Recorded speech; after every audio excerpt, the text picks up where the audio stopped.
Hey, what's up, everybody? Welcome, man. Welcome to Beyond Classic Rock. Today, got a complimentary quad coming your way, man. And it's featuring the music of two artists. First, Kamelot, and then Nightwish. Both of them are bands. And with Kamelot, we're going to hear songs featuring Feast for the Vain and Silverthorn. And Nightwish, we're going to hear Kinslayer and Poet and the Pendulum. So man, before I pop this off, I just want to give a shout out and a thanks to Jennifer Mira. Jennifer, thank you, man. I appreciate the recommendation and providing links, introducing me to something new. I don't believe that I've heard of either of these bands, so it'll be really interesting to see what they're all about, man. Jennifer says, "Hey STB, I hope this finds you well. My previous request had you diving into symphonic rock genre. This request will be a quad featuring symphonic metal. I couldn't choose one band to focus on, so I present 4 songs, 2 each, from 2 different bands with their own style, both of which have had to change singers. One thing that is very present in this genre is epic storytelling." Right on, I like that shit, man. "The last song on this list is over 10 minutes long, but it's definitely worth it. I hope you enjoy it. Peace out, Jennifer." Damn, Jennifer, this shit is almost 14 minutes. You are lucky. I like your ass so much. Yo, yeah, when they're this long, maybe submit it to me as a solo thing. I don't mind doing shorter reactions. All right, it's all good though, man. So let us hit this up, man. Starting with Kamelot, and it's Feast for the Vain.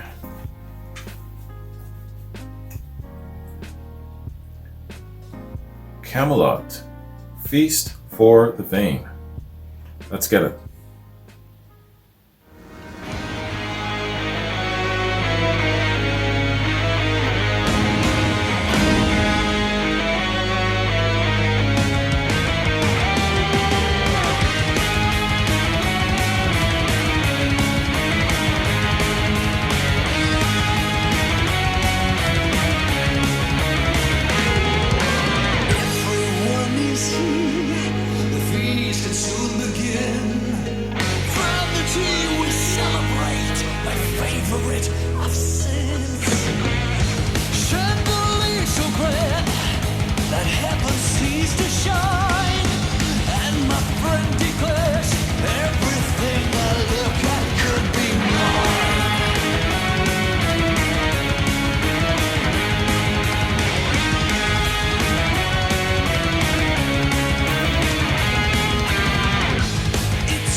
This song is from 2 points of view. It's like the devil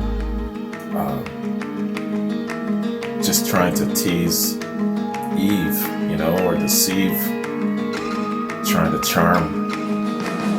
Something like that is going on here.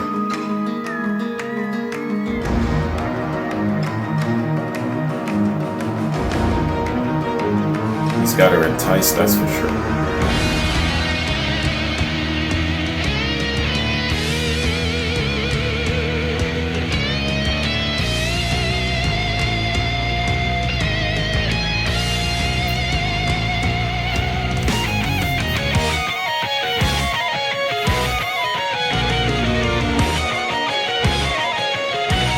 These guys are great musicians, aren't they? And you know what I also like?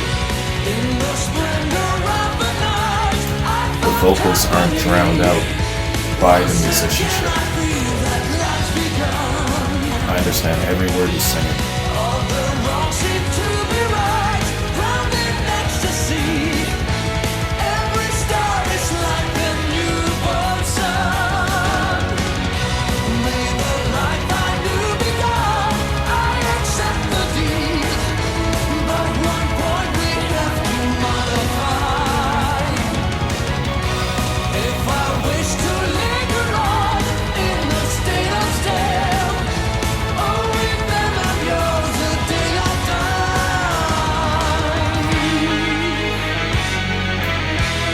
Serious bargain is being made there.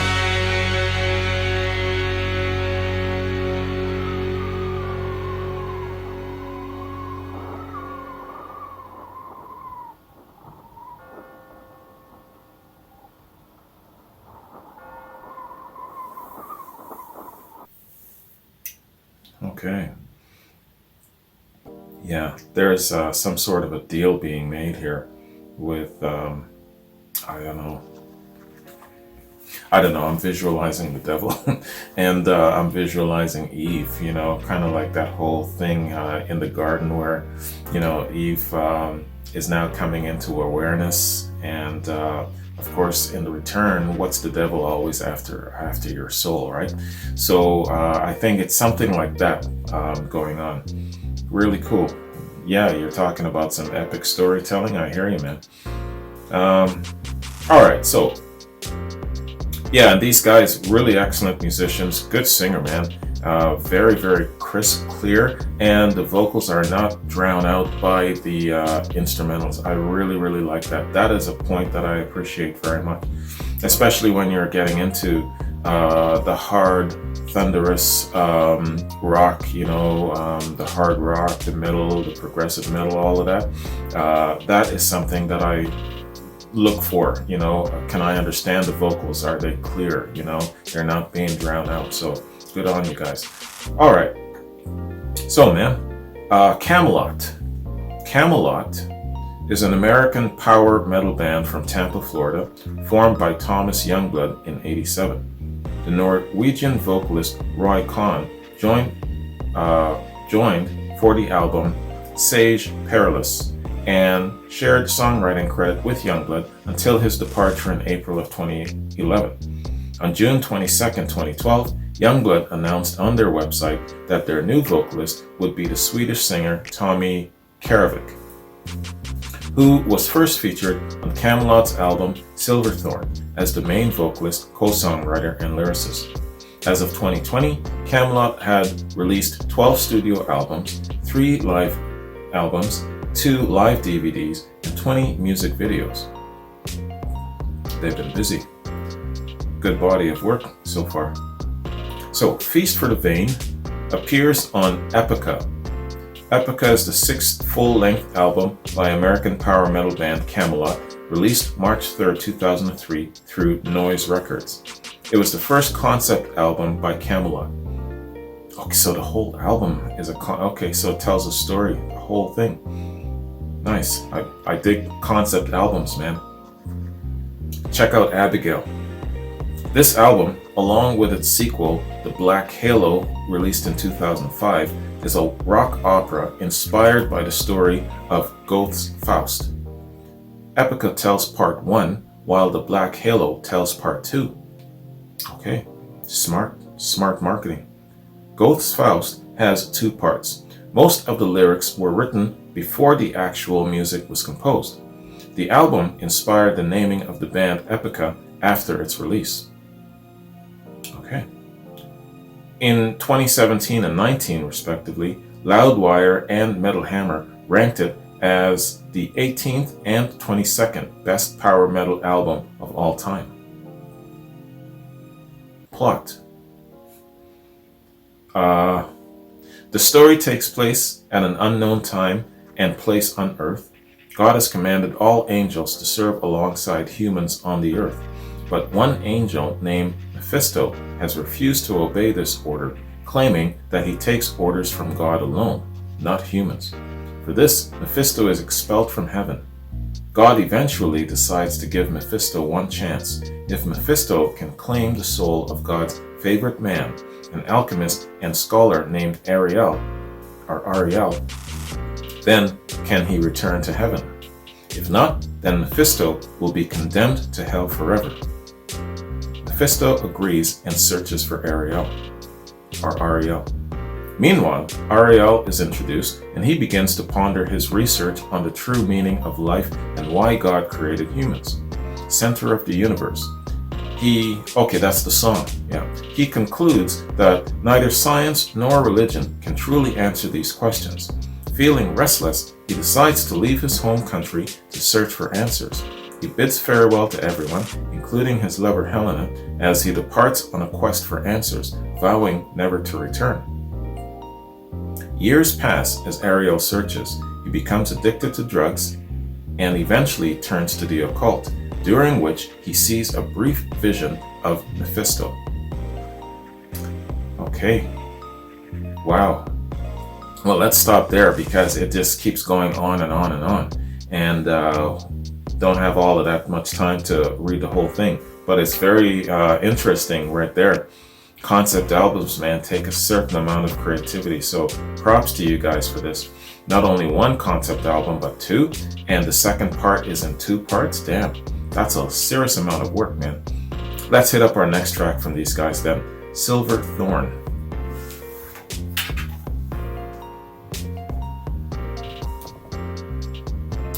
All right. Kamelot, Silverthorne. Let's get it.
once died. A Deadly Serenade.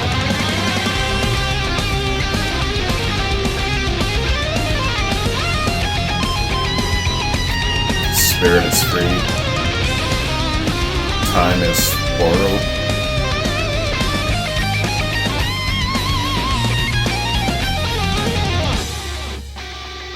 A deadly serenade in the moonlight, the bringer of pain.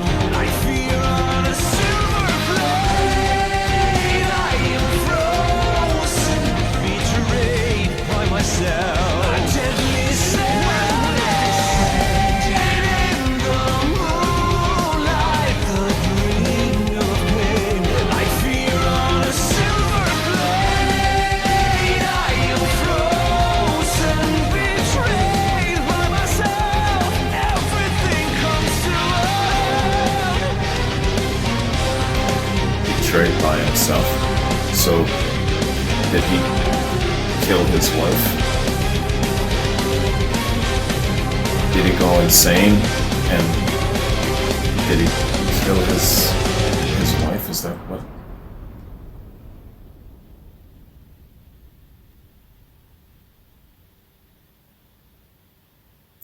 Wow. Quite a song, man. Holy. Yet again, this song, just like the previous one, Feast for the Vain, has some really, really excellent musicianship, storytelling, and what I'm digging about these guys the most is the vocals. The story being told, but the excellent vocals in it, where you can understand every single thing this dude is singing. His delivery is excellent. He's powerful, he's strong, but he's very clear, commanding and clear. I really, really dig that. And he's not being drowned out by the instrumentals around him. Excellent. That combination of things alone has my attention to be open-minded enough to listen to the entire album right there. So Silverthorne. Silverthorne appears on the album with the same name. It's the 10th studio album by American power metal band Kamelot. The album was released on the Steam Hammer label, a division of SPV, on the October 2012 worldwide. Okay. It is the first album to feature Tommy Karevic as the lead singer, and their third concept album after Epica in 2003 and The Black Halo in 2005. The concept and story are original and features a 19th century little girl named Jolie, who dies in a tragic accident witnessed by her twin brothers. The story deals with how the girl's affluent family handles the tragic event, leading to cover-ups, secrets, and betrayal. The cover by Stefan Hellman shows Jolie, the main character and angel of afterlife, as an adult. Okay, so I was wrong. He didn't kill his wife or his lover. It was the death, though. I got that. It was the death of a little girl. Okay. Critical reception. The album received mainly positive views, with critics applauding Tommy Karevic's performance as the new lead singer. Yeah, dude, you're excellent. Metal Underground praised the album with a 4.5 stars out of 5, stating, Silverthorne may appear to be a return of sorts to the up-tempo styles of pre-poetry. Blabbermouth also gave the album a positive review, saying, for now, Kamelot continues to storm through their glory ride on the surge of a still hefty fan base, no doubt breathing easy that the unexpected departure of Roy Khan didn't lay this unit on the wayside. Yeah, man, what a big risk when you switch out lead singers. Instead, the equally animated Tommy Karevic steps into Khan's place, wielding his own arsenal of gutsy altos and elevating passagios to passagios to keep Kamelot humming under 10th studio album Silverthorne. Okay, good reviews, man. Good reception. Silverthorne, excellent, fantastic. All right, so let's check out Nightwish, and they are doing Kinslayer. I was just about to say Kinslayer, thinking about Jaime Lannister. Do you know what the hell I'm talking about? Let me know if you know. All right. Nightwish, the Kinslayer. Let's get it. Oh, get to see them.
I like her already.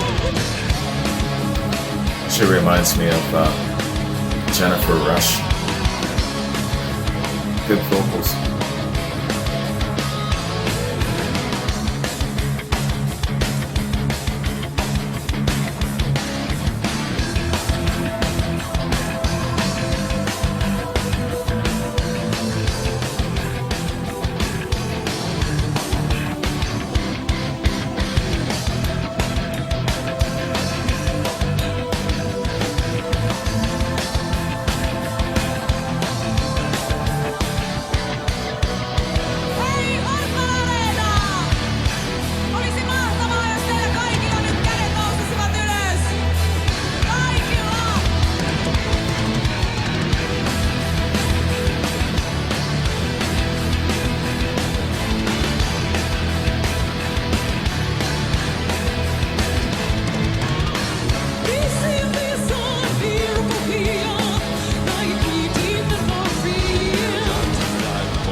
All the people there, man.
What a powerful song. Singing about some serious shit. These guys are really good, man. Great musicianship. Obviously, really excellent stage presence. The lady is really talented, great vocals. She's very beautiful. She's very flamboyant. They got some really, really great elements for entertainment there. And definitely to be seen live. That's the way that they structured, that's the way they intended it. So, Nightwish. Another band I haven't heard of, man. Nightwish is a symphonic metal band from Kitty, Finland. The band was formed in '96. Although Nightwish have been prominent in their home country since Angels Fall First, they did not achieve wider success until the release of the albums Oceanborn in '98 and Wishmaster in 2000 and Century Child in 2002. Nightwish is the third best-selling band and musical entity in Finland, with certified sales of nearly 900,000 certified copies. The group is also the most successful Finnish band worldwide, selling more than 9 million records and receiving more than 60 gold and platinum awards, having released 6 #1 albums and 13 #1 singles. On October 26, 2018, Nightwish was inducted into the Finnish Music Hall of Fame, becoming the honorary gallery's 11th member. Alright, so a little on the band. The Kinslayer. The Kinslayer is the second promotional single by Finnish symphonic metal band Nightwish, lifted from their third studio album Wishmaster. The song was written about the victims of the Columbine High School massacre. 15 candles. Were there not more victims than that? Okay, I think they're just focusing on fatalities, not also injuries. And I don't think that they're counting was it 2 or 3 shooters for Columbine? It was 2 shooters. That was a while ago, man. I gotta go back and revisit that.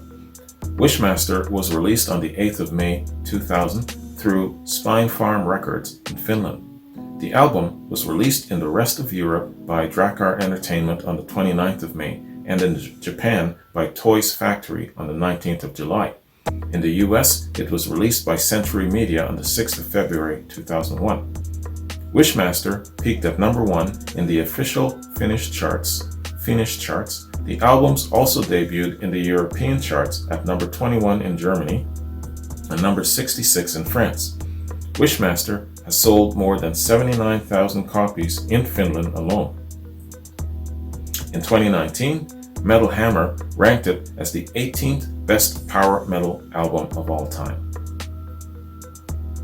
Good ranking, eh? Musical style. Wishmaster's sound continues the bombastic symphonic power metal approach originally featured on Oceanborn, albeit with more emphasis on atmosphere and melody versus speed and heaviness. Perhaps even more so than its predecessor, Wishmaster has a very clear fantasy theme. While commonly considered to be closer to conventional power metal, there is still a great variety. Wishmaster was inspired by the fantasy novel series The Lord of the Rings and Dragonlance. Pardon my ignorance, I haven't heard of Dragonlance. Has Dragonlance ever been turned into any kind of TV show, anything like that? Let me know about that. All right. Wow. Yeah, now that I'm thinking about Columbine and the words of this song, it's making a lot more sense. The Kinslayer. All right. So, man, let's hit up our final track, Poet and the Pendulum. And Jennifer says, this song was about the departure of their original singer, and it's a very personal song by the songwriter Tuomas. Tuomas instead of Thomas. It's Tuomas. All right. And 14 minutes.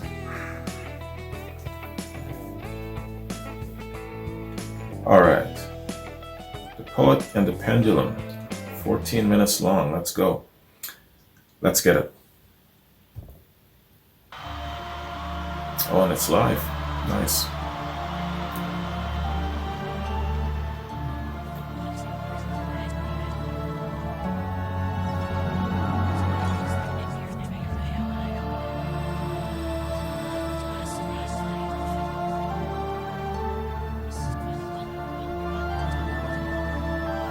I can't hear the whispers.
band must have went through some serious hardship and challenges.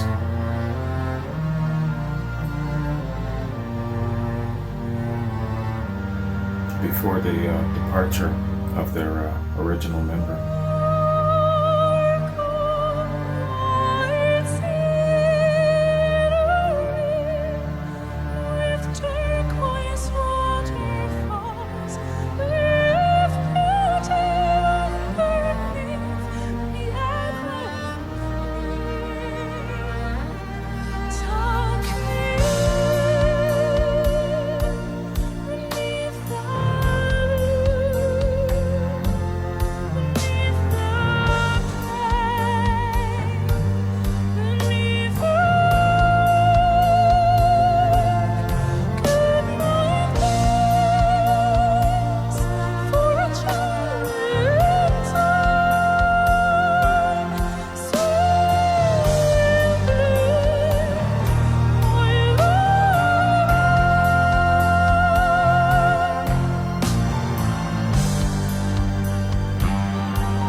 again and again.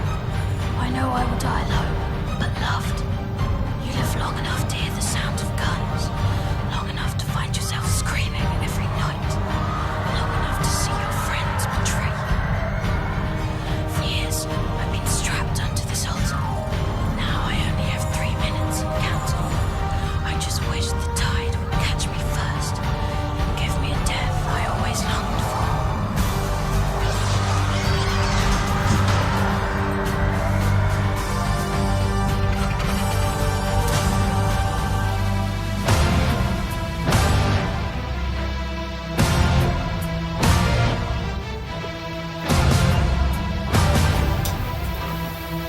They're describing some serious emotions there, man.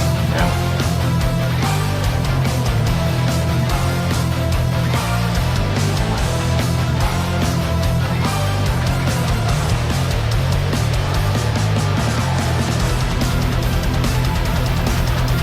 Even pondered suicide. That's what I'm getting from this.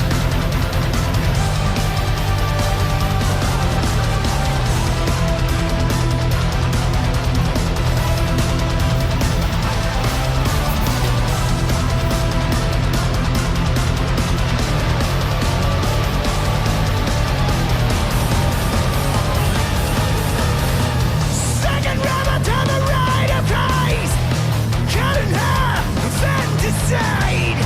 While we're rejoiced today, past the crowd is not the running power.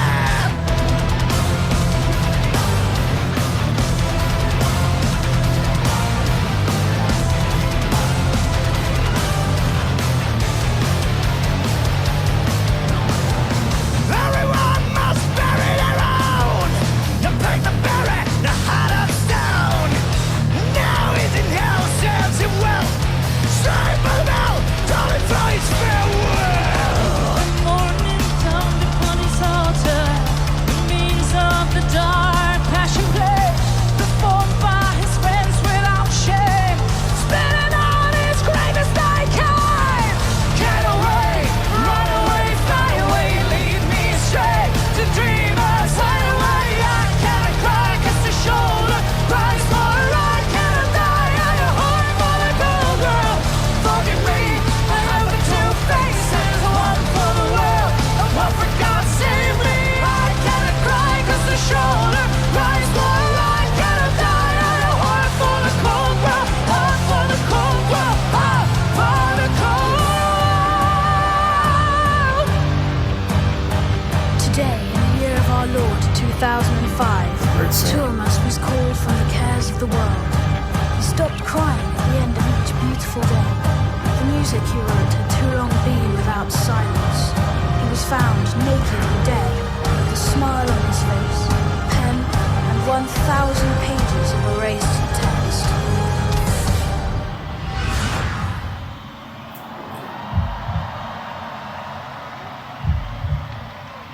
It's 2 months actually passed.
lead singer.